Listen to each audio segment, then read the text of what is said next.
Hello everyone, welcome back to the Political Science lecture series. In the previous lecture we discussed different systems of government जिसके अंदर हमने unitary system, हमने federal systems और confederal systems के features को discuss किया था and we discussed the prerequisites of a federal democracy. Today we are going to discuss the presidential and parliamentary forms of government. हम देखते हैं कि दुनिया में पाकिस्तान के अंदर एक प्राइम मिनिस्टर और एक प्रेसिडेंट है. हम बरतानिया में एक मोनार्क और प्राइम मिनिस्टर है. अमेरिका में एक प्रेसिडेंट और वाइस प्रेसिडेंट है. सो how does that come about? Like there are so many different positions and different posts in different countries.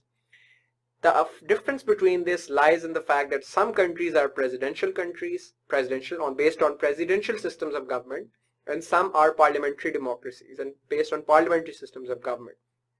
और इन दोनों सिस्टम्स के दरमियान एक बहुत बुनियादी फर्क है जो हम डिस्कस करेंगे. सबसे पहले हम प्रेसिडेंशियल सिस्टम की बात करें तो recapping what we discussed about the theory of separation of powers के हर स्टेट के तीन ऑर्गन्स हैं. You have legislator which is responsible for law making, you have executive which is responsible for implementing, and you have judiciary. Judiciary हमेशा separate होती है executive और legislator से. आपकी ये कभी भी इसका पार्ट नहीं होती इन ऑल फंक्शनल डेमोक्रेसीज. लेकिन लेजिस्लेटर और एग्जीक्यूटिव की सेपरेशन या उनकी फ्यूजन डिटरमिन करती है कि क्या वो प्रेसिडेंशियल सिस्टम है या वो पार्लियामेंट्री सिस्टम है. तो प्रेसिडेंशियल सिस्टम के अंदर लेजिस्लेटर और एग्जीक्यूटिव के दरमियान एक स्ट्रिक्ट सेपरेशन एग्जिस्ट करती है. इस स्ट्रिक्ट सेपरेशन से क्या मुराद है? आपके लेजिस्लेटिव चेंबर में आपका पार्लियामेंट आ जाता है और आपके एग्जीक्यूटिव के अंदर आपका प्राइम मिनिस्टर या प्रेसिडेंट जो भी है मुल्क का वो आता है. तो प्रेसिडेंशियल डेमोक्रेसीज के अंदर आपका प्रेसिडेंट और प्रेसिडेंट की कैबिनेट जो पॉलिटिकल एग्जीक्यूटिव है वो सेपरेट होता है आपकी लेजिस्लेटिव असेंबली से. That is why you see in the United States is the presidential system और वहां पर आपके प्रेसिडेंट के इलेक्शन सेपरेट होते हैं, ठीक है, और आपकी हाउस के इलेक्शन सेपरेट होते हैं, हाउस ऑफ कांग्रेस के और सेनेट के. जबकि पाकिस्तान जो कि प्रेसिडेंशियल डेमोक्रेसी नहीं है, एक पार्लियामेंट्री डेमोक्रेसी है, यहाँ पर हम क्या देखते हैं कि आपने डायरेक्ट इलेक्ट नहीं किया अपने वजीर आजम को. So the incumbent president has not become prime minister through your direct vote. आपने अपने local legislative अपने local MNAs को वोट किया who in turn have voted for the prime minister. तो आपका प्राइम मिनिस्टर पार्लियामेंट्री डेमोक्रेसीज में executive का member है और लेजिस्लेटर का हिस्सा भी है. तो पार्लियामेंट्री डेमोक्रेसीज में लेजिस्लेटर और एग्जीक्यूटिव के दरमियान सेपरेशन नहीं होती, मगर प्रेसिडेंशियल डेमोक्रेसीज के अंदर they are voted separately and this is important that they are directly elected by the people. So the president is in presidential democracies are elected directly by the people और इनके दरमियान एक strict separation exist करती है. इसी का एक corollary feature ये आ जाता है कि अगर separation exist करती है legislature और executive के दरमियान तो आपका executive which is your president and his cabinet are not answerable to the legislature. आपके प्रेसिडेंशियल डेमोक्रेसीज के अंदर आप इसको कंट्रास्ट करेंगे पार्लियामेंट्री सिस्टम से तो आप देखेंगे बरतानिया के अंदर prime minister is expected to answer the questions of parliament. वो क्वेश्चन आवर सेशन होता है, उसके अंदर खान साहब ने भी रिसेंटली कहा है हमारे प्राइम मिनिस्टर ने कि वो उसी स्टाइल पे पार्लियामेंट को क्वेश्चन आंसर करने की करेंगे कोशिश. तो जनरली आपकी पार्लियामेंट्री सिस्टम्स का ये फीचर है कि एग्जीक्यूटिव आंसरेबल होती है लेजिस्लेटर को. लेकिन प्रेसिडेंशियल कंट्रीज के अंदर आपका जो एग्जीक्यूटिव है which is your president and his cabinet is not answerable to the legislator because legislator ने उसे elect करके नहीं बनाया, लोगों ने direct उसको elect करके बनाया, तो he is directly answerable to the people in the next election cycle. The fourth important feature is that president is the boss of the cabinet. ये एक बहुत important चीज है. ये important distinction इसलिए है कि कैबिनेट अमूमी तौर पे आपकी comprise of the ministers and the top positions of different divisions और गवर्नमेंटल डिपार्टमेंट्स. इनको मुख्तलिफ नाम से पुकारा जाता है. पाकिस्तान में हम अमूमी तौर पे इन्हें मिनिस्टर्स कहते हैं, अमेरिका में सेक्रेटरीज कहा जाता है, जैसे सेक्रेटरी ऑफ स्टेट है, सेक्रेटरी ऑफ आपकी डिफरेंट डिविजन्स के ऊपर है, फॉरेन अफेयर्स के ऊपर है, आपकी इंटरनल सिक्योरिटी के ऊपर है, तो आपके उस तरीके से सेक्रेटरीज उनको कहा जाता है। तो इसीलिए कैबिनेट के अंदर you have these people who head the different governmental departments. अब होता क्या है कि प्रेसिडेंशियल डेमोक्रेसीज के अंदर प्रेसिडेंट अपनी मर्जी से अपॉइंट करता है अपनी कैबिनेट के मेंबर्स को, and those members of the cabinet are not part of the legislator. So again the same philosophy, that since the cabinet members are not part of the legislature, वो president अपनी मर्जी से किसी को भी लगा सकता है, therefore those people are answerable to the president. The cabinet is answerable to the president and not to the legislator. जबकि पार्लियामेंट्री सिस्टम्स के अंदर आपके जो कैबिनेट मेंबर्स होते हैं, जो मिनिस्टर्स होते हैं, वो लेजिस्लेटर को आंसरेबल होते हैं। आपके इस टाइम करंटली जितने मिनिस्टर्स हैं पाकिस्तान के अंदर, जो कि पार्लियामेंट्री डेमोक्रेसी है, हमारे यहाँ जिस तरह आपके इंफॉर्मेशन मिनिस्टर हैं, वो ही is expected to be answerable to the parliament, because वो पार्लियामेंट का हिस्सा है। लेकिन यूएस के अंदर secretary of state mister Pompeo is not expected to be answerable to the Congress और हाउस ऑफ रिप्रेजेंटेटिव्स और Senate directly for that matter. He is answerable to the president. President can select any member of the cabinet at will and terminate any member of cabinet at will. वो जैसे आपने देखा कि पहले Steve Bannon को president Trump ने elect किया, पर स्टीव बैनन को अपनी मर्जी से उसने निकाल दिया, तो he has shifted and changed a lot of people within his cabinet according to his will. So because he is the ultimate boss of that cabinet. President in the presidential democracies is both the head of the state and head of the government. अब इन दो चीजों से क्या मुराद है? आपका head of the government जो है वो आपका रियल एग्जीक्यूटिव होता है। रियल एग्जीक्यूटिव से मुराद जिसके पास असल अथॉरिटी होती है पॉलिसीज इंप्लीमेंट करने की। पार्लियामेंट्री डेमोक्रेसीज में ये प्राइम मिनिस्टर होता है।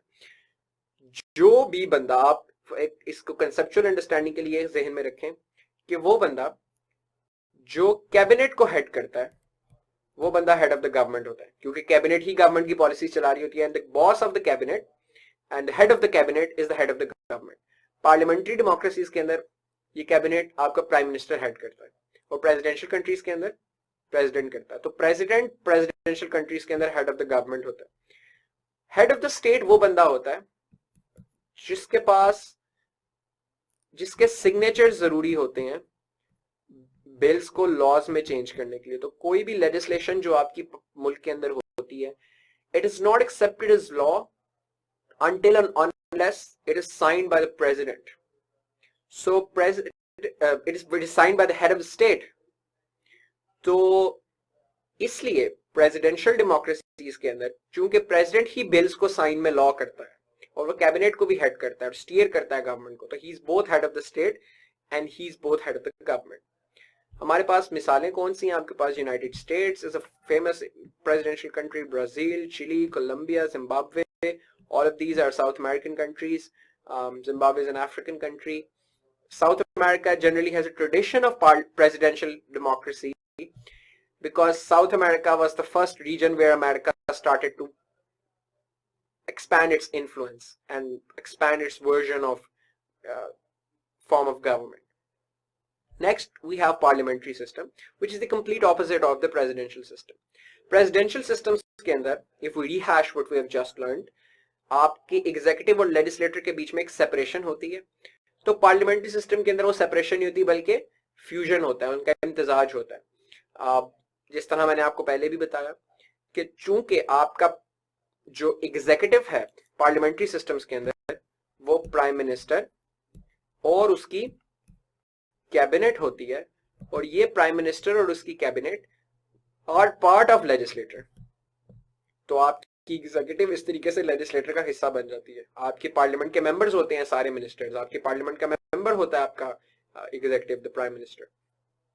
Therefore, there's a fusion between these two.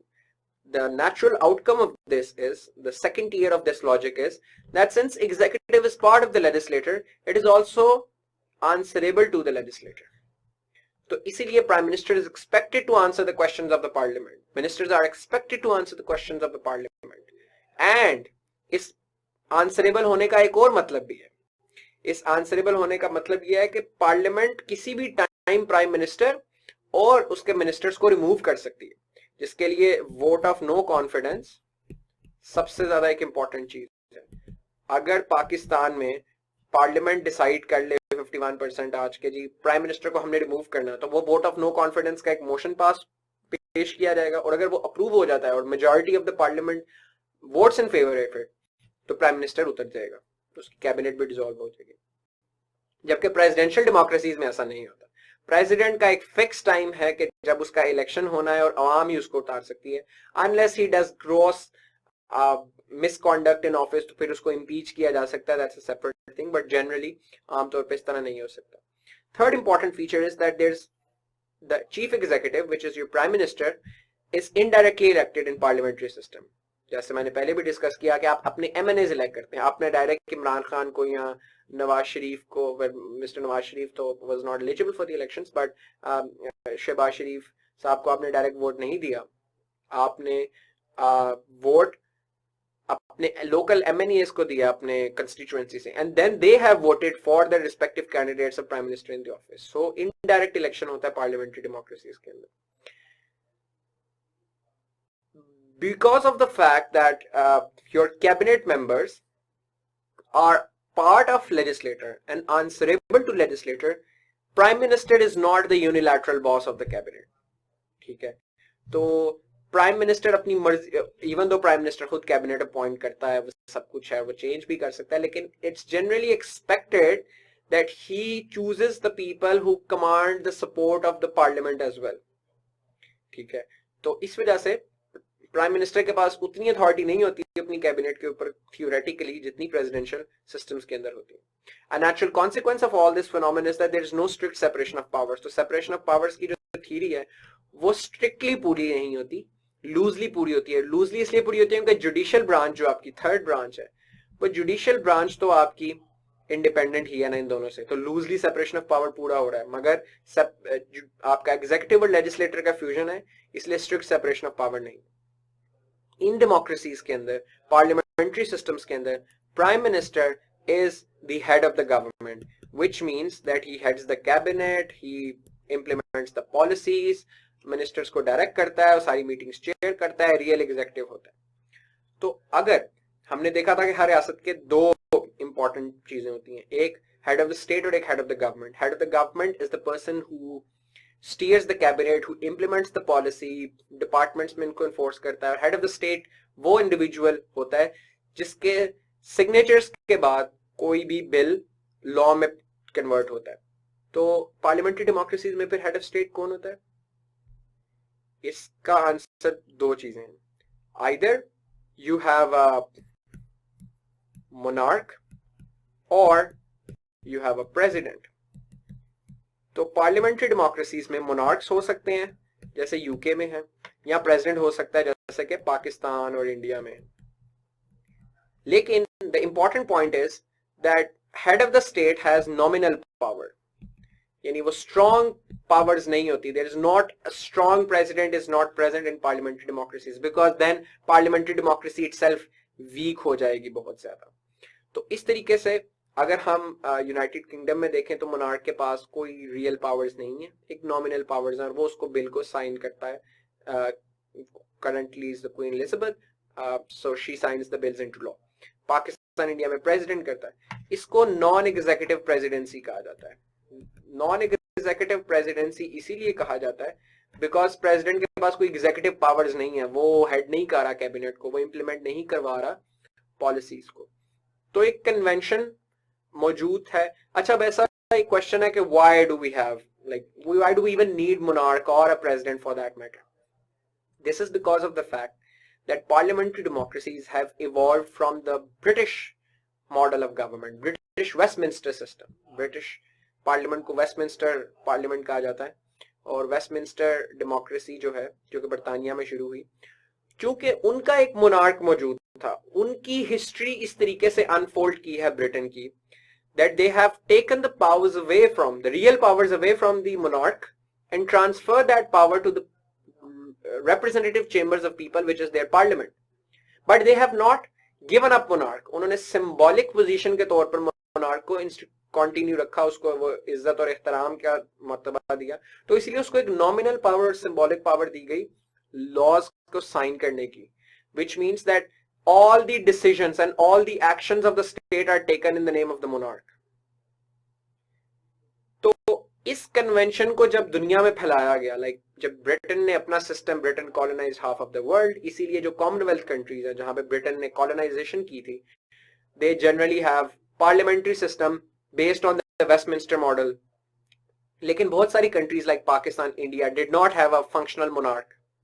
तो फिर यहां पर एक प्रेसिडेंट, नॉन एग्जीक्यूटिव प्रेसिडेंट रख दिया जाता था, जिसका काम भी वही था जो कि बर्तानिया में मोनार्क किया करता था, यानी सारे एक्शंस और डिसीजंस उसके नाम पे लिए जाते हैं। He is considered to be the head, the commander in chief in theory, and उसके नाम से सारे साइन होते हैं लॉ में, is the supreme head of the state, मगर उसके पास रियल पावर्स नहीं है, वो गवर्नमेंट के पास है। तो हम उस कन्वेंशन को फॉलो करते हैं जो कि बर्तानिया के अंदर उसकी अपनी सब्जेक्टिव हिस्ट्री की वजह से इवॉल्व किया। So it's just a convention that has evolved. तो ये आपका पार्लियामेंट्री सिस्टम और आपका फंडामेंटल डिफरेंसेस हैं इन दोनों निजाम के अंदर। कभी कभी वो इनके अंदर कंपैरिजंस पूछ लेता है कि प्रेसिडेंशियल सिस्टम को पार्लियामेंट्री सिस्टम से कंपेयर करें, तो ये जो बेसिक डिफरेंसेस हमने पढ़े हैं ये सारे के सारे उसके कंपैरिजन में हैं। I have also quoted certain examples with in each TR as well, so you should quote those examples as well and look up for more examples, similar examples that you could quote. Parliamentary systems के हमारे पास क्या examples हैं? हमारे पास दो तरह की parliamentary अब democracies आ गई। वो वाली पार्लियामेंट्री डेमोक्रेसीज जिनका head of the state monarch है, और वो वाली पार्लियामेंट्री डेमोक्रेसी जिनका हेड ऑफ द स्टेट एक नॉन एग्जीक्यूटिव प्रेसिडेंट है। तो with a non-executive presidency we have Pakistan, India, Bangladesh and South Africa. Not coincidentally, all of them are post-colonial states that were formerly British colonies. On the other side we have parliamentary systems with a monarch, जिसके अंदर हमारे पास United Kingdom, Thailand, Denmark, Norway है, जिन countries के अपने अपने monarchs हैं, लेकिन जहां पर कॉन्स्टिट्यूशनल मोनार्की है कि monarch does not have any real power, their powers are limited by their constitutional restrictions. तो आज हमने इस लेक्चर में देखा कि पार्लियामेंट्री डेमोक्रेसीज और प्रेसिडेंशियल डेमोक्रेसीज में फंडामेंटली डिफरेंस क्या है और वो किन प्रिंसिपल्स पे ऑपरेट करती हैं। इनकी हमने मुख्तलिफ एग्जांपल्स देखी और इनकी थ्योरी को कंटेस्ट किया। In the next lecture we will discuss the principal advantages and disadvantages that these systems have over each other. It's a very important topic because it's a recurring question in the past papers. See you in the next lecture. Till then, take care. Allah Hafiz.